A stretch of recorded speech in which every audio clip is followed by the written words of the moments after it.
दीपाली, तुला माहित आहे की नाही ग? अग, ते बाबा म्हण, कोणता तरी बाबा, हा, खरात बाबा. खरात बाबा म्हण, ते काय तरी जादू टोनेवाला बाबा आहे म्हणे तो. आणि त्यानं काय केलं म्हणे की बाई, लोकांना लोकांना काही काही औषध दिले, मूठ पाजवला असं म्हणून पेपरला यालंय की ग. तुला काही माहित आहे की नाही? मोबाईल मध्ये बी आलं. बाई, ते बाबानं कसं केलं ग. खूपच वाईट काम केले ग. माय, तुला माहित आहे की नाही ग? मग मला माहित झालं, कालपासून माहित झालं बाई. आणि मी त्या मोबाईल वर पाहिलं आणि फेसबुक वर पण पाहिलं. खूप घाण काम केले बाई त्यानं. आता समजा, एवढे घाण काम केले त्यानं की आपल्याला जर कोणी काही काम करायचं असलं तर डेअरिंग पाहिजे की नाही बरं. डेअरिंगने त्यानं काम केले. मग मला काय वाटतं, यानं कोणाच्या डेअरिंग असे अंधश्रद्धेचे काम केले की हे सरकारी लोक याला काहीतरी त्यांचा हात असल असंच मला वाटते. आणि किती प्रॉपर्टी कमवली त्यानं.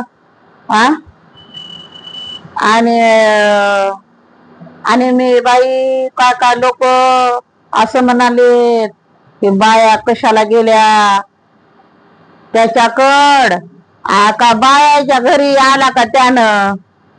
पण मनोवादी लोक हो, मनोवादी विचाराचे लोक हो, असं बोलण्यापेक्षा तुम्ही म्हणा ना, त्याची बाजू घेऊन बोला ना स्पष्ट. त्याच्या विचाराचे तुम्ही लोक आहात, पण असं नाही करायचं.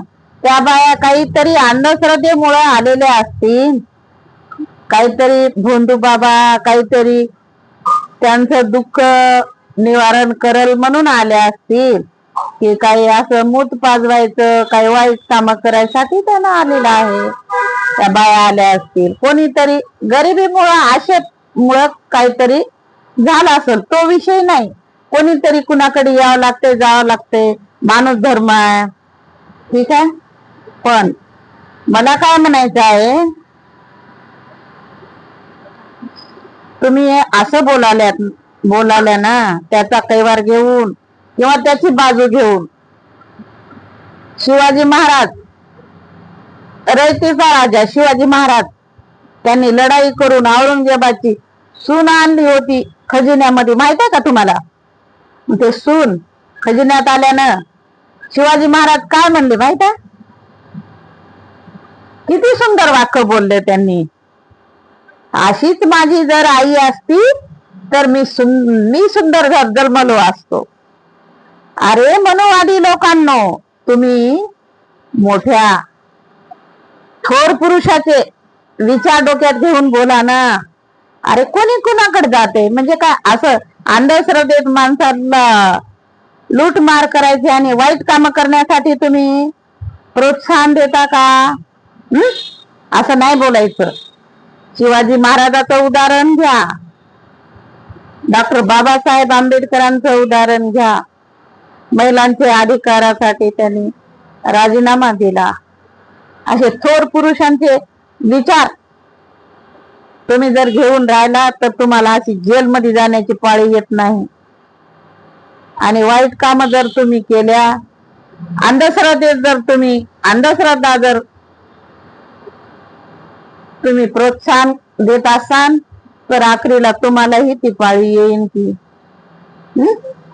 असं नाही करायचं.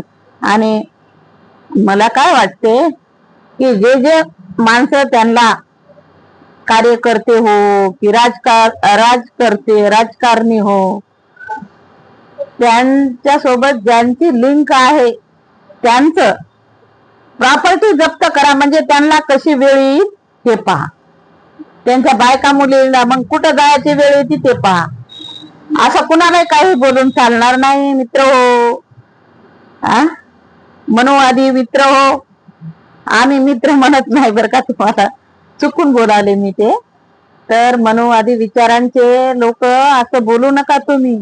तुमच्या प्रॉपर्ट्या जप्त झाल्यावर तुम्हाला पायाखालची वाळू घसरती ना, मग तेव्हा कळते की कोण कुणाकडे जावं कोण कुणाकडे राहावं. आज फुले शाहू आंबेडकरी विचारांचे लोक असते ना, तर अशी वेळ आली नसती. त्या अंजली भारतीला ना फक्त म्हणल्या त्या असं असं वाक्य बोलल्या तर तिचा ऍक्सिडेंट करायला निघाल्या. आता तुम्हाला जन्मठेप करायला पाहिजे आणि ती होईलच, चिंता करू नका. प्रोत्साहन वाईट गोष्टीला द्यायचं नसते, चांगल्या गोष्टीचं समर्थन करायचं असते. हे तुम्ही शिका. आणि तुमच्या डोक्यात मनोवादी विचार असतील तर तुम्ही शिकणार नाही, तुम्हाला तशीच वेळ येईल बरं का.